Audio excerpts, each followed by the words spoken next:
can fly.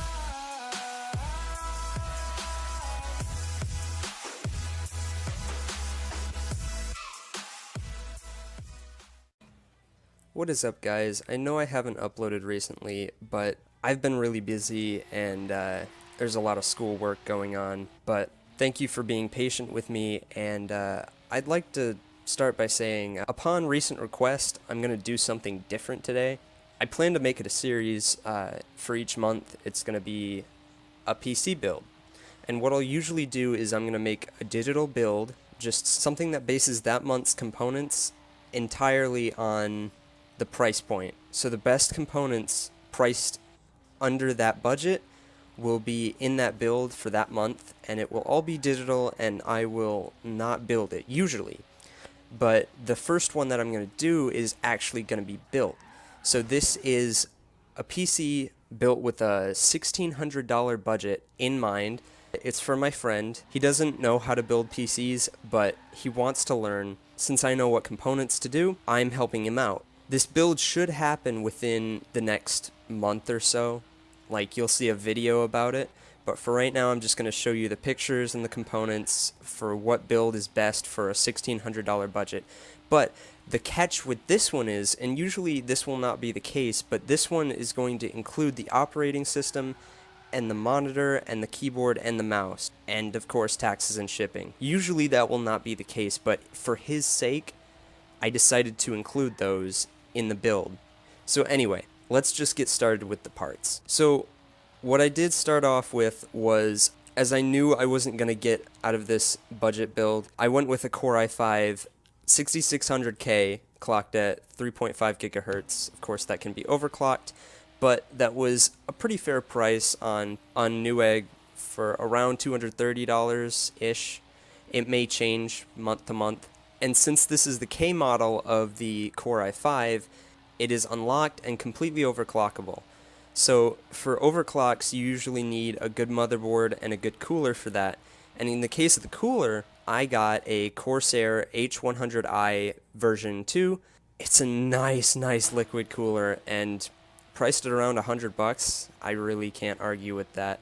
That is some excellent overclocking headroom for this Core i5 and anything that he plans to upgrade in the future, which is perfect. For the motherboard, I decided to go all out with the best reviews and everything.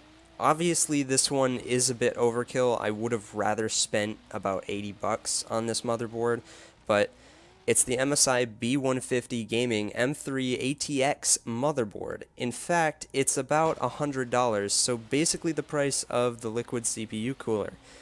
Now this adds some nice overclocking headroom, and it has the perfect color scheme. I chose a red and black color scheme for this all-around build, and I think this is the perfect motherboard for this particular build. So, the memory. I did not decide to go with 16 gigabytes because my friend will not be using this for anything too crazy in video editing and just moderate gaming. It won't be anything crazy. So I went with 8 gigabytes of G.Skill Ripjaws V-Series RAM clocked at around 2400 megahertz. They have a really nice color scheme too, so that was another reason I chose it. So the RAM came out to be about $40-ish for DDR4. I did go through an upgrade with this build, so when I initially designed it, I knew I wanted a 1 terabyte hard drive in it, so I was going to put that in there, so $45 around there for a Western Digital internal hard drive. But he decided to increase the price to about $1,600, so that was about $100 more than what he originally planned. So I added an SSD because I really didn't want to improve the case since the one I chose was pretty excellent for the price. So I added a Samsung 850 Evo. It's about 250 gigabytes, so it's not a lot of storage, but it's enough for the operating system and probably a few games. At $93, I thought that was a pretty fair price. For the power supply, it's a 600 watt, 80 plus bronze Corsair Builder power supply. Not that bad for $56. Of course, there's the $20 mail-in rebate, but whatever. Now, for the graphics card, this is probably what you guys were wondering I was choosing, because for a price like that, you're like, oh, maybe he could get an excellent graphics card if he compromised on the CPU. Well, he is getting one, but it's probably not the one you guys were thinking. No. GTX 1080? No, go away. Okay. I chose the GTX 1070, and it's the MSI Gaming X version because it not only matches the style, it looks cool. My friend really wanted this, so I decided to get the 1070 instead of the 1080 because that's a pretty huge price gap at about $150 extra, and I really couldn't compromise on anything else, and he couldn't either. But for what he's going to be doing with this, I thought it was perfect. The Gaming X version came out to around $450 without the mail-in rebate and without tax. So excellent price for the time being, because you can't really get a lot of those right now. So I chose an NZXT S340. Now this is probably one of the best bang for the buck cases right now, and in fact, since I checked it last, it has gone up in price because everybody wants this case really bad, because at around $66 you're getting something equivalent to a $100 case, and I did research it. It's excellent. It is an excellent looking case, and I did choose the black and red version to match everything else. Yeah. Moving on to the operating system, because it is included in the price. I chose Windows 10 64-bit at about $94, nothing special there. So moving on to the monitor, I figured since he had a GTX 1070 and he'd be rendering videos with that, it's not really a 1080p gaming card, because if you remember, it's equivalent to the GTX 980 Ti. In that case, it crushes every single game at 1080p. It is well above 60 FPS, so why not go with a 1440p monitor? For his games, it'd be perfect. Hitting over 60, almost over 70 in every single game on Ultra. I figured that was perfect.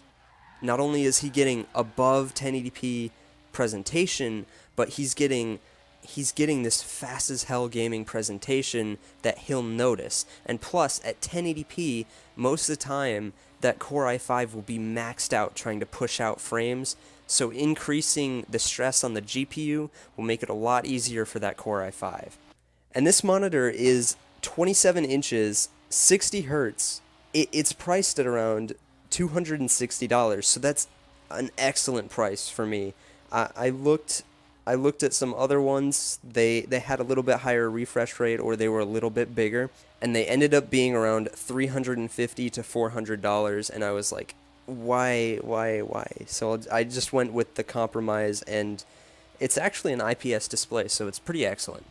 Now, the keyboard and mouse, I typically don't see these on PC builds, but I will say for this one, for these prices, they have excellent reviews and apparently great quality. For the keyboard, I chose the Thermaltake Challenger Prime wired keyboard because for the price, you are getting everything any gamer should need: quick, responsive Cherry MX keys, and you can change it to match the color scheme, which is totally cool. The keyboard was priced around $27, and I thought that was a pretty awesome price. For the mouse, I chose the MSI Interceptor at around $18. This is an excellent mouse, especially from what I read in reviews, and overall, yeah, it just really positive feedback. So with all these components together, it added up to be around $1,593. Of course, it takes off mail-in rebates, and it adds on shipping, so that ended up to be around $1,547. So it may be a month to 2 months, but who knows? You guys can hopefully expect this in the future, and I really hope you enjoyed it. But that's pretty much it. Thank you guys so much for watching. I'll talk to you in the next video, and stay safe out there. Have a great day.